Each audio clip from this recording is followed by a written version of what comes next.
एक बूढ़ी माँ की दर्द भरी कहानी। 3 साल हो चुके थे बेटे को अपना घर छोड़कर विदेश में बसे हुए।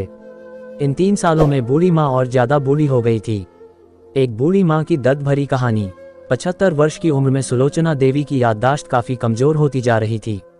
उन्हें रोजमर्रा की चीजें याद ना रहती, लेकिन जो उन्हें हमेशा याद रहता वह था उनका बेटा। दिन हो या रात, एक पल भी ऐसा ना होता जब उन्हें अपने बेटे की याद ना आती। दूसरी तरफ बेटा था जो साल भर में एक आध बार अपने माँ को फ़ोन कर लिया करता और 1-2 मिनट से ज़्यादा बातें भी ना किया करता। फिर भी यह बूढ़ी माँ टकटकी लगाए अपने बेटे का इंतजार करती रहती। एक दिन बेटे का विदेश से फ़ोन आया। हेलो हेलो, सुन रही हो ना माँ? अनिल बोल रहा हूँ, तुम्हारा बेटा। कैसी हो माँ? मैं ठीक हूँ बेटा, तुम बहू और मेरा पोता कैसा है? माँ ने पूछा। सब अच्छे हैं माँ, मैं अगले हफ्ते गाँव आ रहा हूँ माँ तुम्हें लेने। अब हम सब साथ में ही लंदन में रहेंगे माँ। तुम्हारी बहू कह रही थी माँ को यहाँ पर लेकर आओ, बेचारी अकेली वहाँ परेशान होती होगी। बेटे ने कहा। माँ की बूढ़ी सूखी आंखें आंसुओं से भीग गई। उसके कमजोर शरीर के नस नस में खुशी की लहर दौड़ गई। बेटे और बहू का अपने प्रति प्रेम देखकर माँ का मन खुशी से भर आया। बेटे ने आगे कहा, माँ तैयार रहना माँ, मुझे ज़्यादा दिन छुट्टियाँ नहीं है। जिससे जितने पैसे लेने हैं लेकर रखना, तब तक मैं प्रॉपर्टी डीलर से बात कर लेता हूँ। घर के लिए? घर के लिए? माँ ने पूछा। हाँ माँ, गांव का घर हमें बेच देना पड़ेगा। अब हम साथ में ही रहने वाले हैं तो वहाँ पर घर रखने का कोई मतलब नहीं है माँ, बेटे ने कहा। बुढ़ापे की वजह से ठीक से चलने में असक्षम माँ ने पूरे मोहल्ले में घूम घूम कर अपनी इस खुशखबरी को सबको सुनाया। सभी को खुशी हुई। सबको लगा माँ जी के आखिरी दिन अपने परिवार के साथ खुशी से बीत जाएंगे। घर वापस आकर माँ ने अपने घर के कोने कोने को ऐसे देखा जैसे वह अपने दूसरे बेटे को देख रही हो।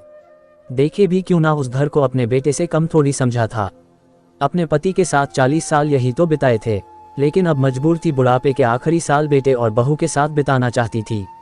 दिल पर पत्थर रखकर घर बेचने के लिए माँ तैयार हो गई। आनन फानन में बेटे ने घर को आधे दामों पर बेच दिया।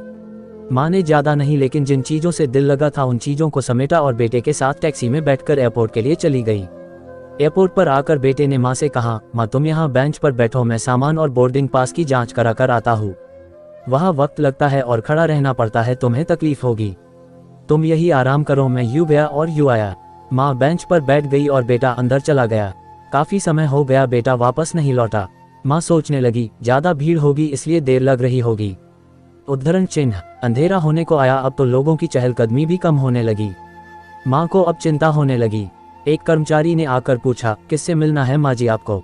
यहाँ पर क्यों बैठी है? डरती हुई आवाज में सुलोचना देवी बोली, मेरा बेटा अंदर सामान की जांच कराने गया है।